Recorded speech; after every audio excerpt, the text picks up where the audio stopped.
हाँ बेटा, last turn पर कहाँ थे?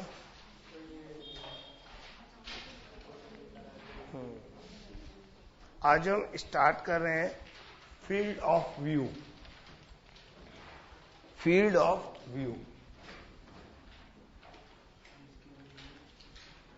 फील्ड ऑफ व्यू का मतलब है जैसे कोई ये मिरर है, प्लेन मिरर, और यहां पर कोई ऑब्जेक्ट हम इस रख दें, तो इस ऑब्जेक्ट की जो इमेज इस मिरर में दिखाई देगी वो हमें कहां तक दिखाई देगी, वो कहलाता है इसका फील्ड ऑफ व्यू।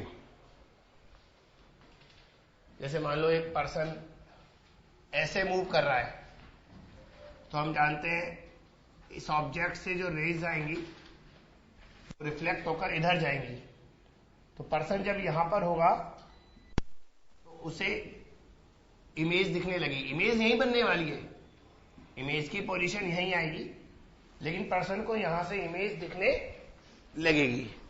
फिर वो ऐसे मूव करेगा करेगा करेगा करेगा तो दिखती रहेगी, और फिर जब पर्सन यहां पहुंचेगा, ऑलमोस्ट इक्वल एंगल बनाएगा, तो पर्सन जब यहां पहुंचेगा तो उसे इमेज दिखना बंद हो जाएगी। तो एक तरह से ये पूरा डिस्टेंस जो है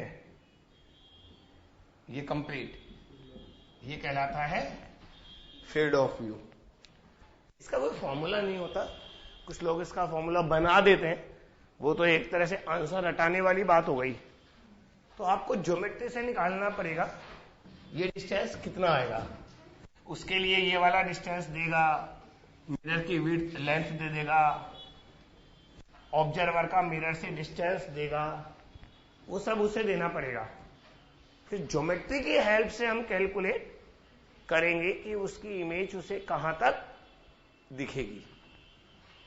तो this is called field of view. तो बच्चों, शुरुआत हम उस डिस्कशन से करते हैं जो बहुत कॉमन है। एक पर्सन है, वो अपनी इमेज को सामने प्लेन मिरर में देखना चाहता है, तो अगर मैं पर्सन की हाइट दे दूं तो हमसे पूछेगा मिरर की मिनिमम हाइट कितनी चाहिए ताकि पर्सन अपनी इमेज को कंप्लीट देख सके। तो वो half of the height of the person आती है, पर हमें पता होना चाहिए कि वो कैसे आती है, क्योंकि उसमें मैं जरा से चेंजेस कर दूंगा ना तो दिक्कत होगी। तो पहले आप इसे प्रूव कर लो।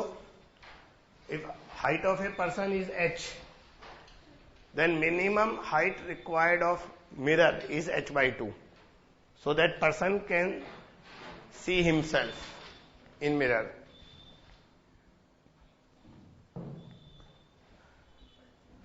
Minimum height required is h/2, है ना।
देखो, इसको इस तरह से करते हैं, जैसे ये पर्सन है,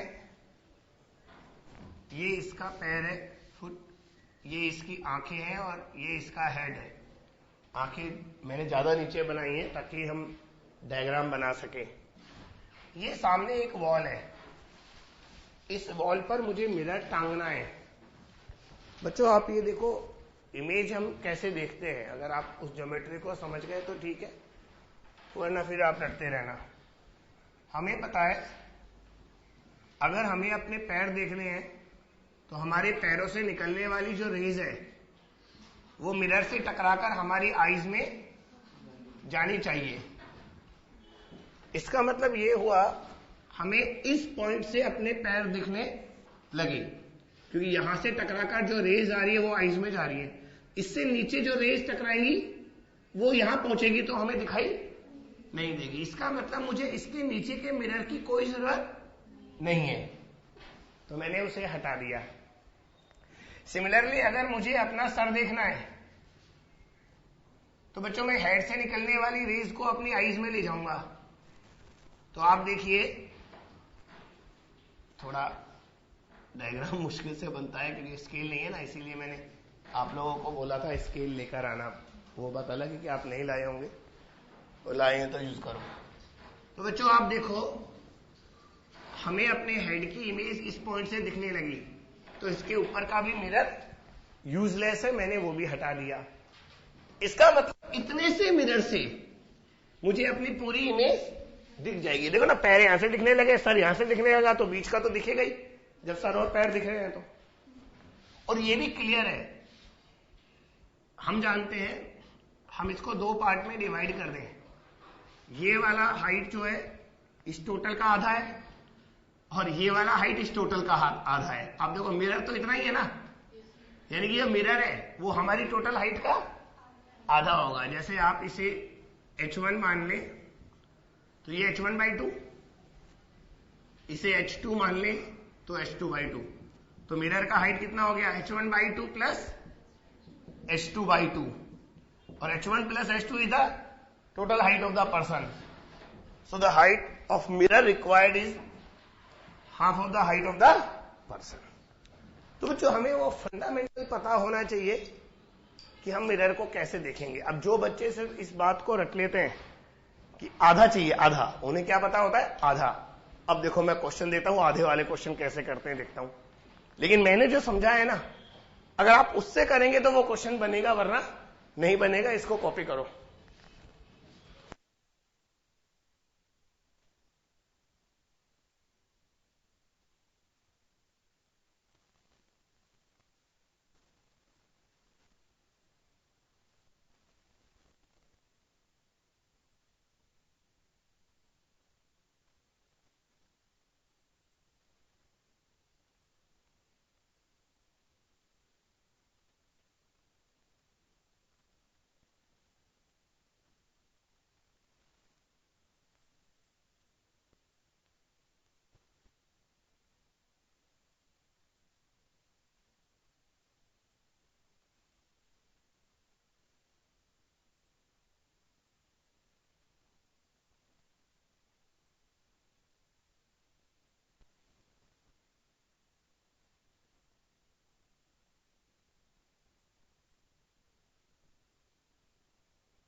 अब द क्वेश्चन इज, एक पर्सन है,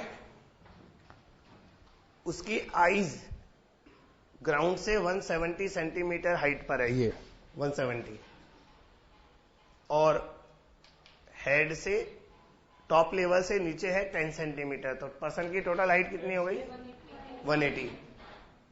170 ग्राउंड से है, टॉप से 10 सेंटीमीटर है। वो पर्सन अपनी इमेज देखना चाहता है मिरर में, लेकिन मिरर की जो हाइट है वो 1 मीटर है। कितनी है, जबकि मिनिमम हाइट रिक्वायर्ड तो 90 सेंटीमीटर ही है। लेकिन हुआ क्या, एक प्रॉब्लम आई, मिरर को टांगने के लिए मुझे कील नहीं मिली, तो मुझे मिरर को नीचे ग्राउंड पर ही रखना पड़ा। यानी कि वो 1 मीटर वाला जो मिरर है वो सामने ऐसे वॉल के ऐसे रखा है, ग्राउंड पर टांगने की कील नहीं मिली मुझे। तो अब मैं उस मिरर में जब अपनी इमेज देखूंगा तो अपनी बॉडी का मुझे कितना पार्ट उसमें दिखाई देगा।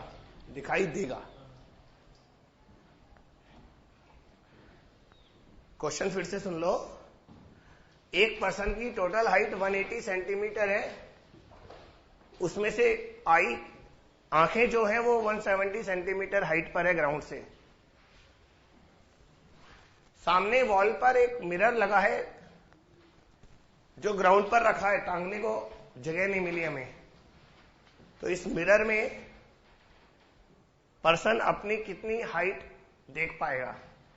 उस मिरर के अंदर जो इमेज दिखाई देगी वो इमेज अपनी बॉडी का कितना पार्ट होगी, ये बताना है।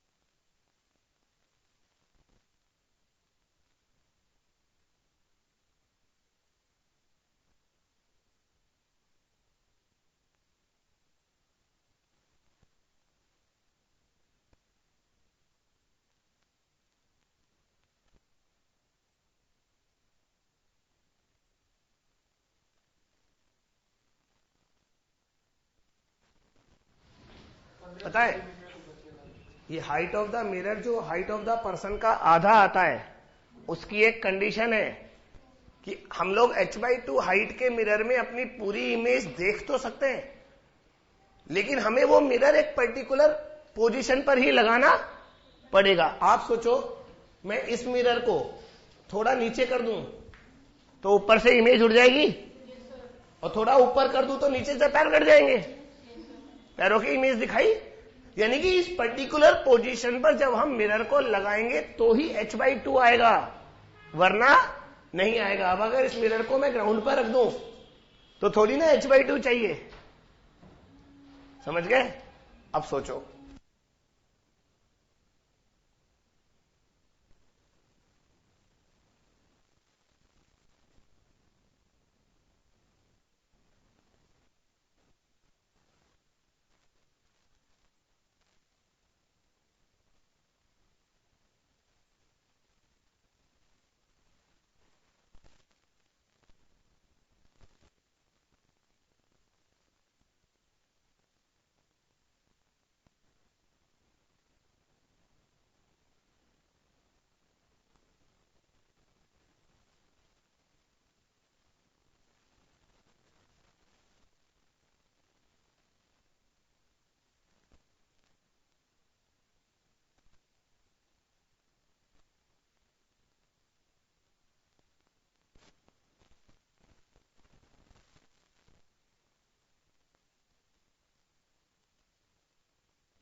देखो बेटा, आपन ने एक बात देखी,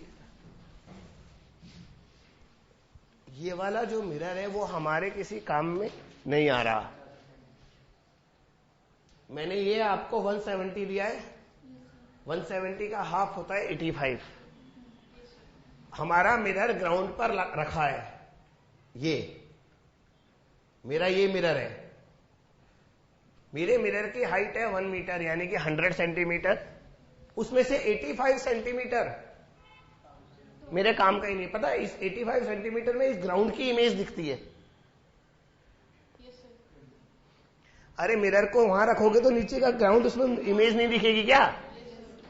हमारे पैरों की इमेज हमें यहां से दिखना शुरू होगी। तो 85 तो यूजलेस है। अब यूज कितना आया? इस 15 सेंटीमीटर में हमेशा डबल दिखाई देगा। जितना मिरर है ना उसका डबल हमारा खुद का इमेज दिखता है। तो 15 सेंटीमीटर में हमारी कितना इमेज दिखाई देगा? 30 सेंटीमीटर। वो भी कौन सा, ऊपर से नीचे से? तो यहां से 30 सेंटीमीटर जितना मैं हूं उतना मुझे इमेज दिखाई देगा, ऊपर का कुछ भी दिखाई नहीं देगा। घर जाकर करके देख लेना बच्चों, ऐसे पढ़ो ना सब्जेक्ट को। क्या वो रट लेते हैं हम दुगना होगा तिगना होगा, और फिर ऐसे क्वेश्चन में आते ही बात खत्म। अब देखो क्लास में केवल एक बच्चे ने सही जवाब दिया है, और अगर मैं ये पूछता ना जो ट्रेडिशनल क्वेश्चन है तो सबको आता है, आपको देख लो, ये डिफरेंस है। तो बच्चों आपको मेथड नहीं आता, आपको एक आंसर याद है एक क्वेश्चन का। अगर वो क्वेश्चन एग्जाम में आए तो आप कर दोगे, उससे के सिमिलर भी आ गया तो आप नहीं कर पाओगे, सेम तो सिमिलर भी आ गया तो नहीं कर पाओगे। इसलिए बेटा हर चीज का एक प्रोसेस होता है, इस प्रोसेस पर ध्यान दो। ये बात समझ में आई? मुझे बताओ, अगर ये पर्सन चाहता है अपनी इमेज कंप्लीट देखे तो उसे मिरर कितनी हाइट का चाहिए रखना? ग्राउंड पर है, ये मजबूरी है।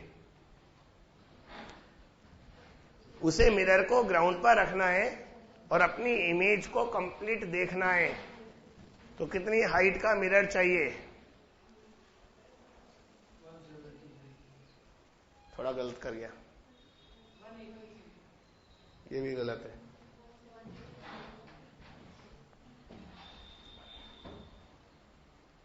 अरे वो खुद 180 का है ना। अरे 180 का है भैया, पूरी इमेज देखनी है, आंखों तक नहीं देखनी, सर भी देखना है। तो 180 का हाफ कितना आएगा? 90। या 90 तो यूजफुल होगा और 85 यूजलेस होगा, दोनों को ऐड कर दो। 175 सेंटीमीटर का मिरर चाहिएगा अगर उसे ग्राउंड पर रखना मजबूरी है तो। टांग सकता है तो 90 सेंटीमीटर से काम चल जाएगा, लेकिन अगर वो टांग नहीं सकता तो उसे 175 सेंटीमीटर का मिरर चाहिएगा। बच्चों जितने भी अभी मैं इतनी देर से डिस्कस कर रहा हूं आपको, ये वाला डिस्कशन आपने देखा होगा, इस पूरे डिस्कशन में मैंने ये कभी नहीं बताया ये डिस्टेंस कितना है, समझे? इसका मतलब इस डिस्टेंस पर डिपेंड नहीं करता। आप चाहे 1 मीटर दूर खड़े हो जाए मिरर से या 2 मीटर दूर खड़े हो जाए, आपको उतना ही दिखेगा जितना पहले दिख रहा था। जैसे सामने दीवार पर एक मिरर टांग दो, है ना, और आप उससे पीछे हटते जाओ, या पीछे हो तो पीछे जाने में थोड़ी डेंजर है, इसलिए पीछे खड़े हो जाओ और फिर धीरे धीरे मिरर के पास जाओ, तो बताओ क्या होगा? आपको आपका फिक्स पोर्शन दिखाई देगा, चेंज ही नहीं होगा। आप देख लेना, क्योंकि गौर से देखो, अगर मैं इस पर्सन को पास ले जाता हूं तो थोड़ी देर के बाद आई लेवल यहां पर आ जाएगा, तो भी डायग्राम क्या बनेगा? जैसे एक मिनट, ये हमारा मिरर था ना, तो अगर पर्सन आगे आ जाए, कैसे बनाऊं? तो अगर पर्सन आगे आ जाएगा तो ये यहां से ऐसे इमेज ये जाएगी रेज, और फिर यहां आईज में चली जाएंगी, कोई भी फर्क नहीं आएगा। आपको आपका फिक्स पोर्शन दिखाई देगा। कभी करके देखा है? करके देखना। चलो अब एक दूसरा डिस्कशन भी होता है। जैसे मान लो ये एक रूम है, रूम की एक वॉल पर मिरर लगाए और पर्सन, और मतलब ये टोटल 10 फुट है, दोनों वॉल के बीच का डिस्टेंस 10 फुट है, और लड़का यहां खड़ा है, बॉय यहां खड़ा है, ये 4 फुट है, ये 4 है और इधर 6 हो गया। और ये जो वॉल है ये भी 10 फुट की है। लड़का यहां खड़ा है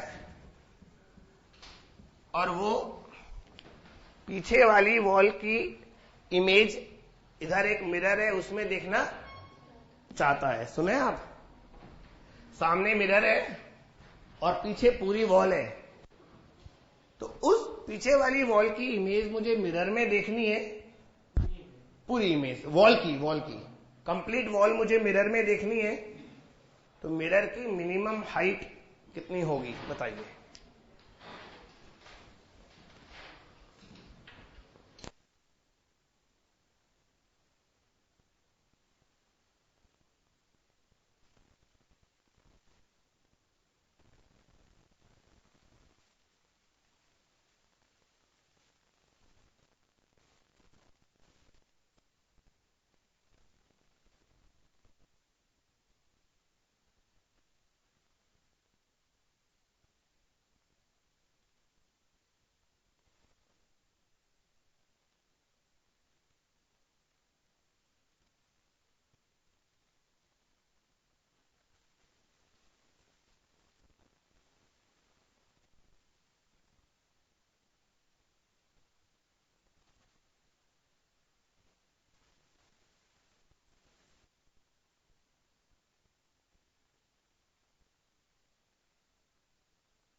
देखो बेटा, हम लोग इस पर्सन को हटा देते हैं, मुझे तो इसकी आंखें चाहिए, ये आंखें मुझे दे दे ठाकुर। तो वॉल के फुट से, मैं ना अभी बैठा बैठा गलत बोल गया था कि पर्सन के फुट से, पर्सन से क्या मतलब, हमें तो वॉल चाहिए। तो वॉल के फुट से जो रेज निकलेंगी वो पर्सन की आईज में जानी चाहिए, गई, हमने भेज दी। और वॉल के टॉप से जो रेज आएंगी वो पर्सन की आईज में जानी चाहिए, वो भी भेज दी। इसके बाद क्या लगेगा? चैप्टर का नाम ज्योमेट्री लगेगी। ऑप्टिक्स में है ही क्या, ज्योमेट्री, इसलिए तो चैप्टर का नाम ज्योमेट्रिक ऑप्टिक्स है, ज्योमेट्रिकल ऑप्टिक्स। सुनो अब बच्चों, मैं इस एंगल को अल्फा ले रहा हूं, सुनते रहना आप। तो मैंने दो ट्रायंगल बनाए, एक बड़ा वाला ट्रायंगल और एक ये छोटा वाला, ये दोनों एंगल इक्वल है। तो tan अल्फा क्या आएगा? बड़े वाले ट्रायंगल में ये आप कुछ अज्यूम कर लो ना, y1, तो tan अल्फा आएगा y1 और पूरा बेस कितना है 10। छोटे वाले ट्रायंगल में ये भी आप अज्यूम कर लो y1 डैश, तो छोटे वाले ट्रायंगल में y1 डैश कितना आएगा, वो tan अल्फा आएगा y1 डैश अपॉन 4। तो बच्चों y1 डैश और इसमें एक रिलेशन आ गया 2/5 y1, करेक्ट, y1 डैश आ गया 2/5 y1। सिमिलरली अगर मैं इसे y2, प्लीज बेटा, अगर मैं इसे y2 मान लूं, यहां से यहां तक कंप्लीट, ये y2 मान लूं, समझ गए ना, ये y2 है, नहीं y2 यहां से लो, ये y2 है, नीचे वाले थोड़ा सा, अरे यार ये एंगल पहले एज्यूम करो फिर बात करेंगे। तो tan बीटा y2 ये होगा, y2 ये है और y1 ये था, तो tan बीटा आएगा y2 अपॉन 10, y2 अपॉन 10। छोटे वाले ट्राइंगल में अब इसको y2 डैश मान लो, y2 डैश बाय 4, तो y2 डैश भी वही आ गया 2/5 y2, समझ गए। अब आप गौर से देखो, y1 plus y2 plus y1 dash plus y2 dash, ये चारों मिलकर 10 फीट है। तो y1 plus y2 plus y1 dash plus y2 dash is 10 feet. y1 dash plus y2 dash height of the mirror है, गौर से देखो, क्योंकि मुझे तो इतना सा मिरर ही तो चाहिए, इसके ऊपर वाला और उसके नीचे वाला तो यूजलेस है। और y1 प्लस y2 खुद उल्टा लिख दिया 5/2 y1 डैश, देख रहे हैं आप, तो 5/2 y1 dash plus y2 dash, तो 5/2 प्लस 1 कितना आएगा 7/2 y1 dash plus y2 dash is 10 and this is height of mirror. तो height of mirror required is 20/7 metre. किसी का आया था क्या? Same, very good.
ये वाला जो डिस्कशन है ना, ये डेली लाइफ में अपने यूज होता है अपनी कार के अंदर।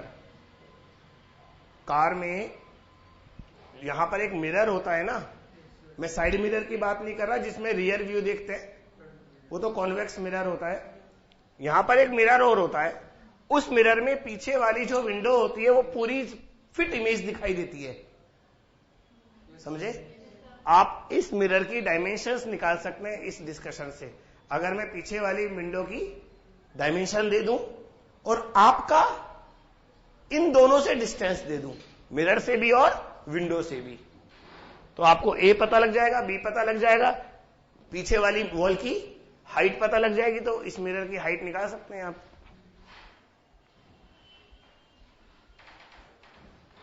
आप देखना हमेशा ये मिरर इस तरह से तैयार किया जाता है कि एग्जैक्टली पीछे वाली विंडो फिट आती है उसमें उसकी इमेज।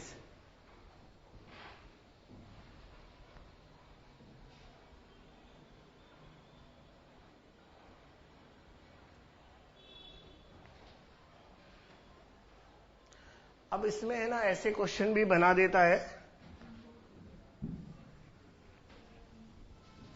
एक बच्चा है अपने पापा के साथ खड़ा है, ये देखो, ये पापा 6 फुट लंबे और ये बच्चा 4 फीट हाइट, 4 फीट, और सामने वॉल है।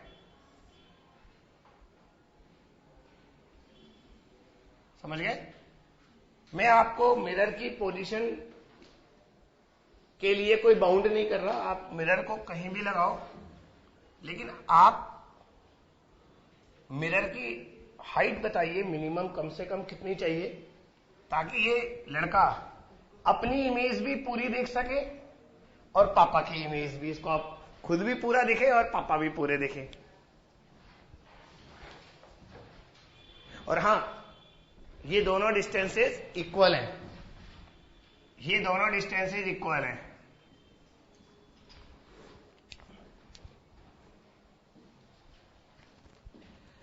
अब ये क्वेश्चन पता है हम तभी बना सकते हैं जब हम इस क्वेश्चन में हाइट ऑफ मिरर तो निकाल ली थी ना, h/3 आता है अगर मिड पॉइंट पर खड़े हो तो, लेकिन h/3 के साथ ये भी तो डिसाइड करना पड़ेगा कि उस मिरर की पोजीशन क्या होगी।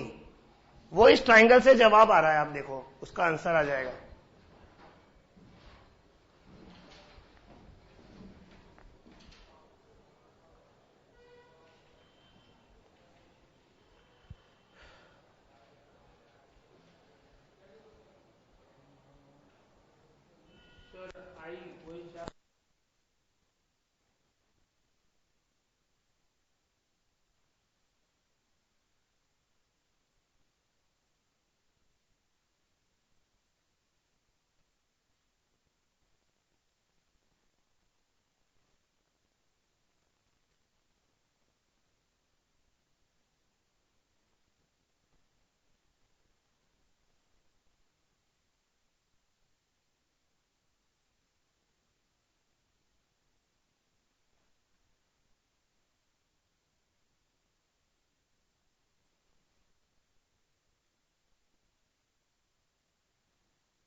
हाँ बच्चा, देखो मैं कर रहा हूं, अगर आप रेडी है तो देखो।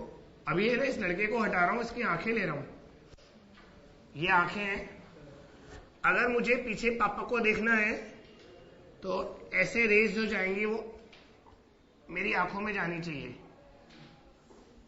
सुनना, तो हमें ये हाइट निकालनी पड़ेगी। ये हाइट निकल आएगी कैसे बच्चों? इस बड़े वाले ट्राइंगल में ये दोनों एंगल थीटा है, तो वो बाद में देखूंगा ना, एक एक करके करूंगा तो कॉमन आ जाएगा बाद में।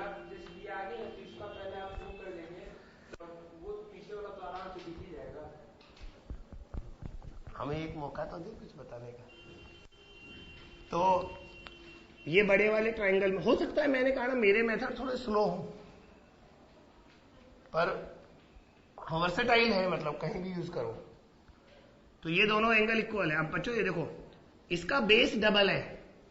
अरे ये मान लो x है और ये 2x है, इक्वल एंगल है और बेस डबल है, तो हाइट भी तो परपेंडिकुलर भी तो डबल होगा। इसका मतलब ये हुआ, ये जो टोटल हाइट थी 4 फीट, उसको हमें डिवाइड करना है 2:1 में। बताओ कितना कितना आता है? 4 फुट को 2:1 में अगर मैं डिवाइड करूं तो कितना आता है?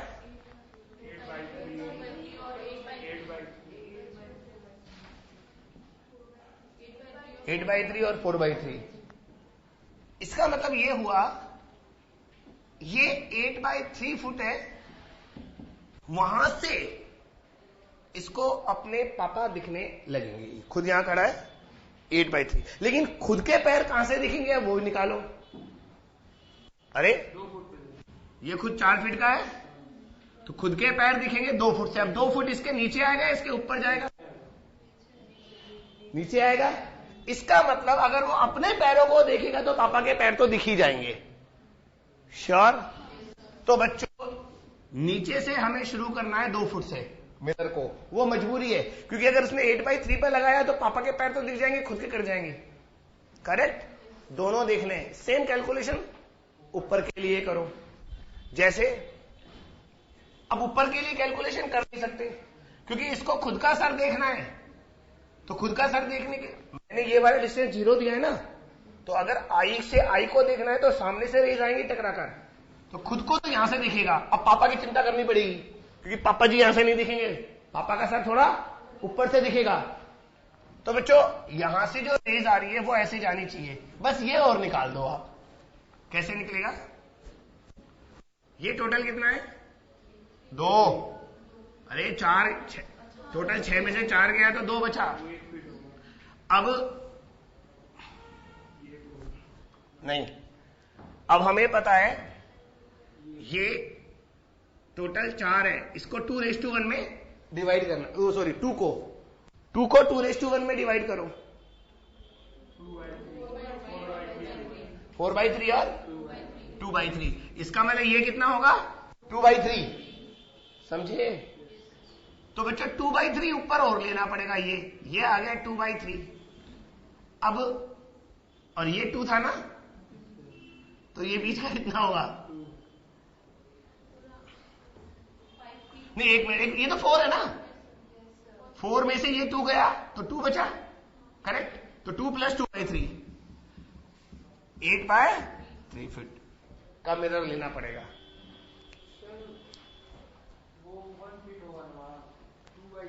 बेटा ये टोटल 2 है, अब ये 1 कैसे हो सकता है? ये और ये इक्वल कैसे हो सकते हैं? इसका बेस डबल है, इसका बेस हाफ है, तो ये वाला डिस्टेंस इसका हाफ होगा। तो ये कितना होगा? 4/3 और ये कितना होगा? 2/3। तभी तो दोनों को सम करेंगे तो 2 आएगा। तो ये 2/3 आ गया और ये टोटल 4 था, 4 में से नीचे से 2 हटाना था अपन को, तो ये 2 आ गया। तो 2 + 2/3। अब बताओ कौन सा फॉर्मूला है जो इस क्वेश्चन को सॉल्व कर देगा?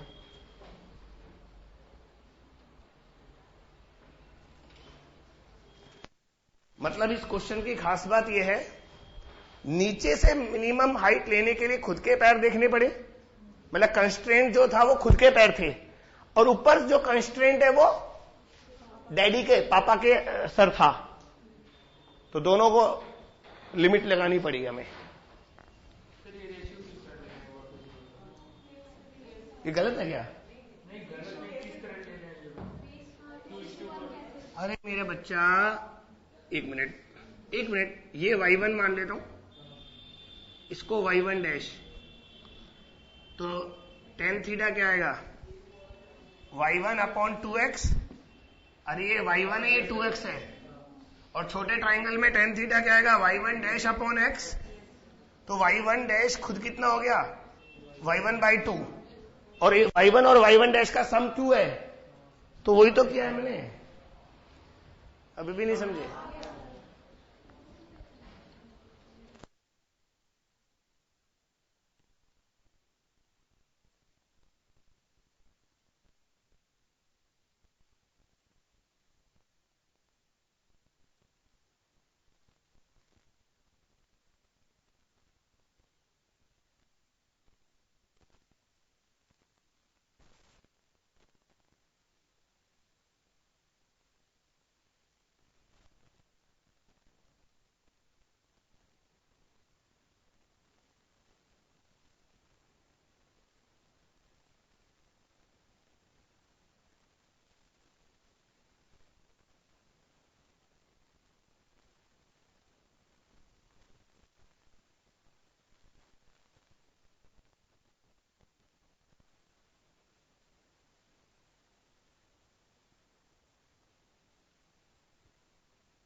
बच्चों अब हम टॉपिक चेंज करते हैं। एक्चुअली ये तो टॉपिक नहीं है, ये डिस्कशन है, छोटे छोटे जिनको हमने हेडिंग बना दिया।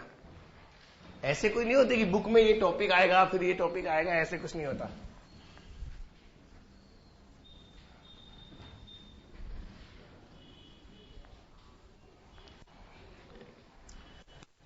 कुछ क्वेश्चन ऐसे होते हैं जिनकी कोई हेडिंग ही नहीं बना सकते, क्योंकि वो इंडिविजुअल क्वेश्चन होते हैं, सेपरेट सेपरेट। जैसे बच्चों अपने पास ये दो मिरर हैं, दोनों की लेंथ 2 मीटर है, पैरेलल मिरर है, और इनके बीच का जो गैप है ना, इनके बीच का जो गैप है वो बहुत कम है। जैसे आप मान लीजिए 4 mm, इस तरह से यहां से एक रे आई, ये 37 डिग्री एंगल है ना। ये मैंने आपको 4 mm दिया है, 4 मिलीमीटर, जरा सा गैप होता है 4 mm। ये रे टकराएगी नीचे, फिर ऊपर जाएगी, फिर नीचे आएगी, फिर ऊपर जाएगी, नीचे आएगी, लास्ट में निकल जाएगी। तो बाहर आने से पहले नीचे ऊपर मिलाकर टोटल रिफ्लेक्शन कितने होंगे? अब बताओ इसको क्या नाम दूं मैं? बल्कि मैं तो इसको इस चीज में भी नहीं रख सकता कि यार ये क्वेश्चन को 11th या 12th क्लास का है। एक छोटे बच्चे को ज्योमेट्री अगर आती है और 1037 की वैल्यू उसे बता दो, वो कर लेगा। बस इतना जरूर है कि उसे 1037 की वैल्यू नहीं आती होगी।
देखो, हमें पता है ये रे यहां से रिफ्लेक्ट होगी, सुनते रहना आप।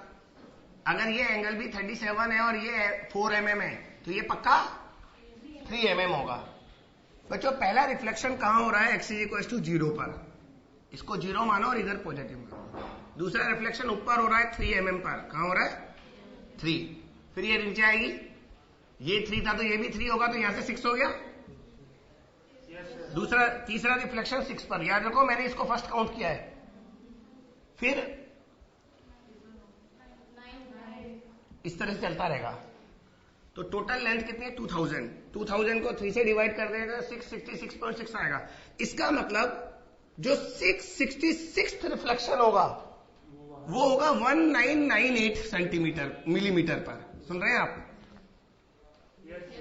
ये टोटल 2000 मिलीमीटर है, उसमें से 1998 तक रिफ्लेक्शन होते रहेंगे, फिर वो बाहर निकल जाएगा। वो 2 mm बचाना है, फाइनल रिफ्लेक्शन के लिए 3 mm चाहिए, तो यानी कि वो लास्ट वाला रिफ्लेक्शन नहीं हो पाएगा। तो कितने आए? लेकिन एक 0 वाला भी तो है, इसलिए आंसर 667 आएगा। बेटा 666 रिफ्लेक्शन है, तब जब इसको मैं फर्स्ट मानूंगा तो एक ये वाला भी काउंट होगा, आंसर आएगा 667।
कुछ ऐसे क्वेश्चंस होते हैं, जैसे 2 प्लेन मिरर हैं,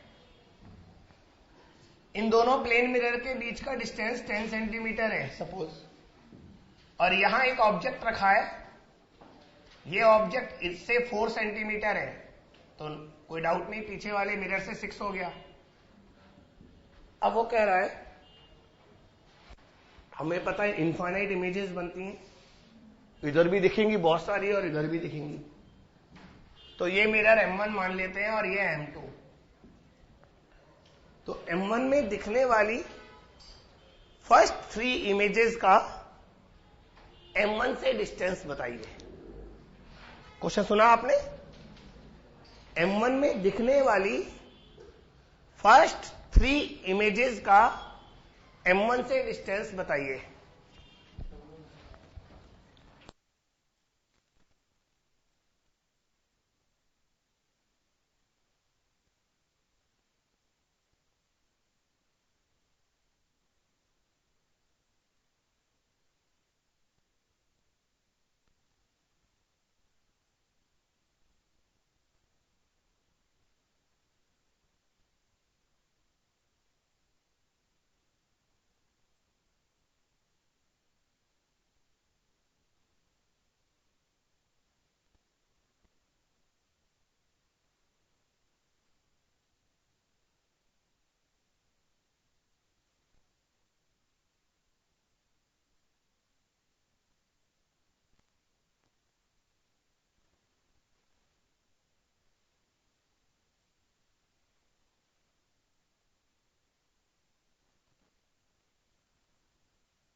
बच्चों देखो, फर्स्ट इमेज यहां बनेगी, ये 4 है तो ये भी 4 होगा। इसकी एक इमेज इसमें सेकंड मिरर में बनेगी, ये 6 है तो ये भी 6 होगा, और ये 16 हो गया, 10 + 6। अब इस इमेज का इसमें एक इमेज और बनेगा, तो अगर ऑब्जेक्ट 16 पर है तो इमेज भी 16 पर बनेगा। ये सेकेंड इमेज हो गया 16 पर। ये जो इमेज था इसका, उसका इसमें इमेज बनेगा, ये 10 + 4 14 है, तो यहां पर एक इमेज बनेगा। फिर उसका इसमें बनेगा, ये 14 है + 10 कितना हो गया 24, तो उसमें भी 24 पर बन जाएगा। मैंने M1 से डिस्टेंस पूछा था और M1 में ही इमेजेस देखना था, ध्यान रखो, वो कंडीशन था। आगे चलूं? बच्चों एक बात बता सकते हो आप,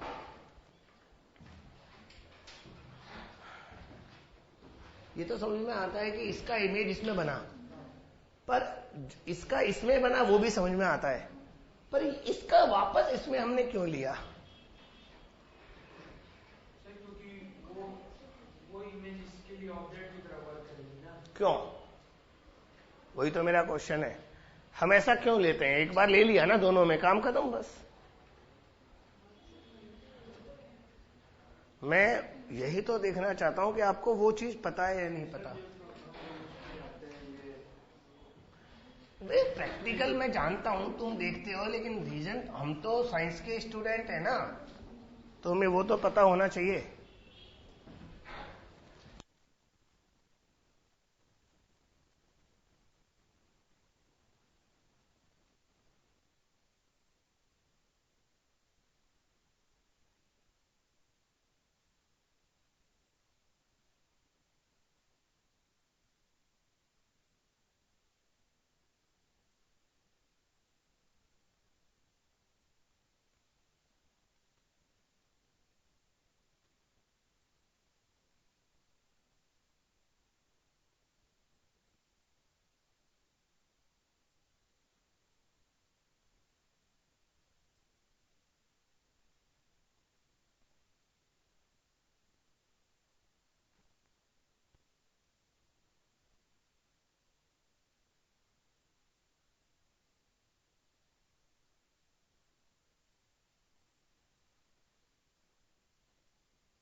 हाँ बच्चों, नेक्स्ट।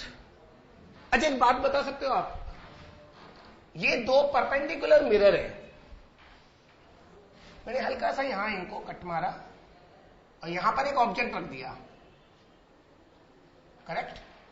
एक मिरर ये है, दूसरा मिरर ये है, यहां पर ऑब्जेक्ट रखा है। Both mirror are perpendicular to each other, इन दोनों के बीच में थीटा 90 डिग्री है। तो नंबर ऑफ इमेजेस कितनी बनेंगी इन दोनों में मिलाकर? मुझे पता है मैंने इसमें एक क्वेश्चन पूछा था जो मैंने अधूरा छोड़ा है, वो इसीलिए छोड़ा है कि मैं इसको एक्सप्लेन के साथ, दोनों को एक साथ एक्सप्लेन करूंगा। मेरा क्वेश्चन है, दो परपेंडिकुलर मिरर है, उनके बीच में एक ऑब्जेक्ट रखा है यहां पर, तो दोनों मिरर्स में मिलाकर नंबर ऑफ इमेजेस कितनी बनेगी?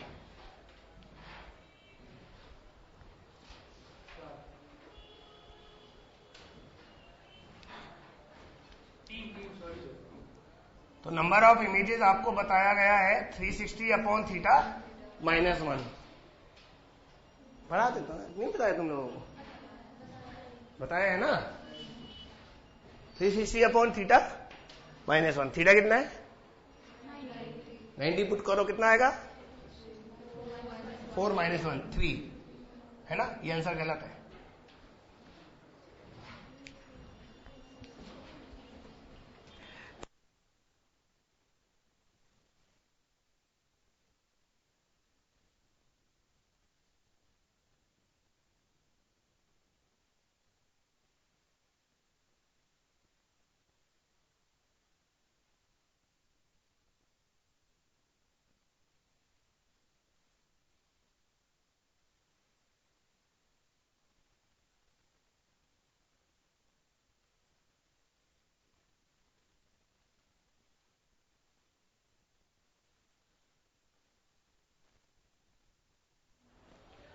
अगर ये दोनों मिरर ऐसे होते ना, ऐसे, और ऑब्जेक्ट यहां होता, तो नंबर ऑफ इमेजेस 3 आता। लेकिन बच्चे को तो फार्मूला पता है, थीटा वहां भी 90 था, यहां भी 90 है, उसने लगा दिया फार्मूला, क्योंकि उसको और कुछ नहीं आता। बच्चों अब मैं आपको यह बताता हूं उसमें 3 इमेजेस बनते क्यों हैं। अगर आप उस क्यों में चले जाते ना तो वो गलती इसमें नहीं करती। आप में से किसी को पता 3 इमेजेस क्यों बनते? यही क्वेश्चन मेरा यहां था कि यार ये तो मुझे समझ में आता है कि इस ऑब्जेक्ट का एक इमेज यहां बनेगा और इस ऑब्जेक्ट का एक इमेज यहां बनेगा, ये फर्स्ट इमेज और ये सेकंड इमेज बन गए, लेकिन इसके लिए नंबर ऑफ इमेजेस 3 आते हैं, तो ये थर्ड इमेज क्यों बनता है ये बताइए, है ना? क्योंकि ये इसके लिए ऑब्जेक्ट बनता है, ये वाला इमेज इसके लिए ऑब्जेक्ट बनता है, तो इसका एक इमेज इधर आएगा, और ये इसके लिए, सॉरी, ये इसके लिए ऑब्जेक्ट बनता है, इसका एक इमेज, और वो दोनों कॉन्साइड करते हैं, इसलिए थर्ड इमेज आ जाता है। लेकिन इस एक्सप्लेनेशन से मेरा ये क्वेश्चन का आंसर फिर भी नहीं मिला, क्योंकि मैं फिर कहूंगा ठीक है मान लेता हूं इसका एक इमेज यहां बना, इसका एक इमेज यहां बना, तो ये इसके लिए ऑब्जेक्ट होना चाहिए और ये इसके लिए ऑब्जेक्ट होना चाहिए, तो थर्ड इमेज यहां बनना चाहिए, जबकि इस क्वेश्चन में ये थर्ड इमेज कभी नहीं बनता, उसमें बनता है। अब मैं जैसे जैसे मैं प्रॉब्लम क्रिएट करता जा रहा हूं आप लोगों के लिए सोचने का दायरा कम हो रहा है कि अब कॉन्सेंट्रेट होते जा रहे हैं कि हाँ यार आंसर आने वाला है। सोचो ऐसी कौन सी चीज है जो डिफरेंस क्रिएट कर रही है इन दोनों में?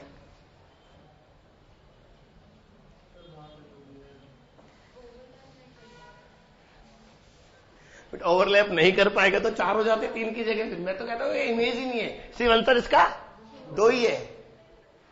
तो मैं आपको अब बताता हूं कि ये बेटा इसमें इनफाइनाइट इमेजेस क्यों बनती हैं? क्योंकि एक पर्टिकुलर रे इनफाइनाइट टाइम्स रिफ्लेक्ट होती है। एक रे जितनी बार रिफ्लेक्ट होगी वो उतने ही इमेज बना देगी। अब इसमें क्या होता है, आप थोड़ा डेप्थ में जाइए, इसमें होता क्या है, जैसे ये एक रे इधर ट्रेवल की, यहां से रिफ्लेक्ट होकर इधर गई, जब ये रिफ्लेक्ट होकर इधर गई तो हमें लगा यहां से आई, तो इमेज बन गया। ओके, फिर ये इधर से रिफ्लेक्ट हुई, जब ये यहां से रिफ्लेक्ट होकर इधर जाएगी, सॉरी उल्टा बना दिया, तो हमें लगेगा ये यहां से आई है। चूंकि एक ही रे का 2 बार रिफ्लेक्शन हुआ, इसलिए उसने एक इमेज ये बनाई और एक इमेज ये बनाई। समझ रहे हैं? अब आप सोचो, जो रे ऊपर चली गई वो रिफ्लेक्ट होकर इधर गई, तो उसने ये इमेज तो बना दिया, लेकिन ये रे दोबारा इससे रिफ्लेक्ट नहीं हो पाई, इसलिए वो इमेज नहीं बना पाई। समझे? तो बच्चों, इस मिरर से जितने भी रिफ्लेक्शन हो रहे हैं उनसे उससे कॉमन इमेज ये बन गई, लेकिन इस पर्टिकुलर रे का 2 बार रिफ्लेक्शन हुआ, इसलिए इमेज है। सिमिलरली ये यहां से जो रे इधर आएगी वो रिफ्लेक्ट होकर जाएगी, तो एक इमेज यहां बनाएगी, फिर यहां से रिफ्लेक्ट होकर ऊपर जाएगी तो दूसरी इमेज ये बनाएगी। और बच्चों, ये वाली पॉसिबिलिटी इसमें है ही नहीं, इसमें सिर्फ रेज ऊपर जा सकती है, तो सिर्फ इससे रिफ्लेक्शन होगा, उसका दोबारा मल्टीपल रिफ्लेक्शन नहीं होगा, इसलिए दूसरी इमेज बनने का सवाल ही पैदा नहीं होता।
हाँ बच्चों, इसके बाद अगर हम दोनों मिरर के बीच के एंगल चेंज कर दें तो आगे के लिए आप रट लेना, आपको रटना है तो 360/θ-1, उसमें कुछ खास डिस्कशन मुझे नहीं करना, कभी क्वेश्चन आएगा तो करेंगे।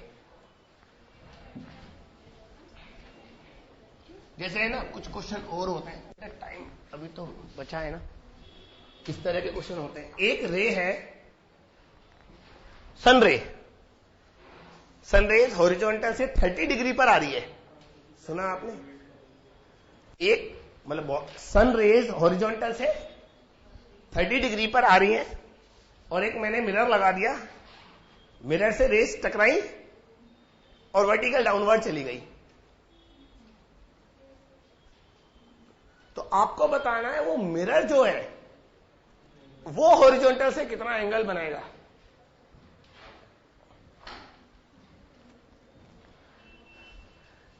I repeat my question. Sun rays are coming at angle 30 degree to horizontal direction. अब क्या लिखोगे? ये रेज मिरर से टकराई, प्लेन मिरर है, एंड बिकम वर्टिकल, नीचे चली गई, वर्टिकल डाउनवर्ड। तो आपको बताना है वो मिरर जो है वो हॉरिजॉन्टल से कितना एंगल बना रहा है।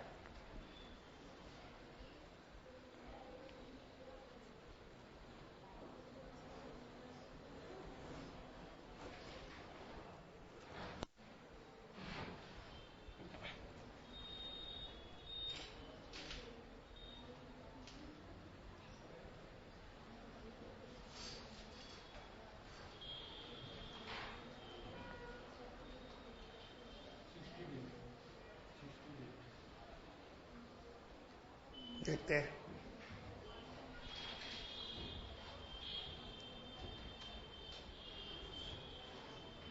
देखो, ये हॉरिजॉन्टल है, सनरेज 30 पर आई और ऐसे गई। देखो मेरे पास है ना कोई फिक्स मेथड नहीं होता, बस ज्योमेट्री है, हम उसको यूज करते रहते हैं।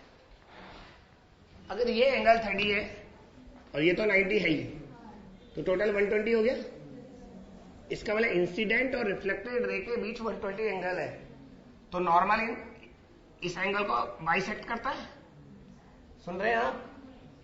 तो इसका मतलब टोटल 120 है, तो ये एंगल भी 60 होना चाहिए और ये एंगल भी 60 होना चाहिए। What is this? ये लाइन क्या बनाएंगे? नॉर्मल। अगर ये नॉर्मल है, इसका मतलब ये मिरर होगा,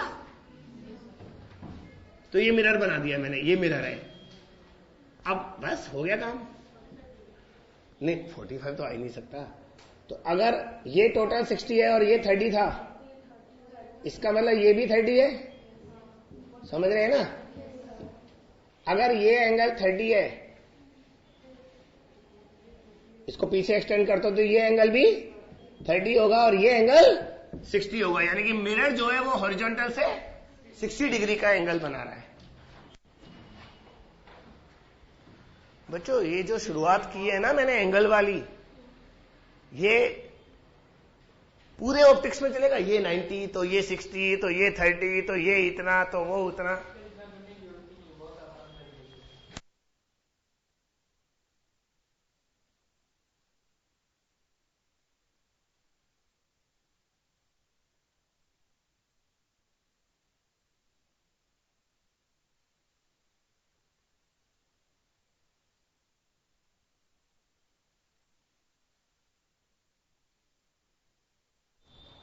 अगर आप इसकी कैलकुलेशन यहां से करेंगे तो जल्दी हो जाएगा ना। ये 60 है, ये 30 है और ये 30 है तो ये 60 है। आगे आंसर नहीं समझे?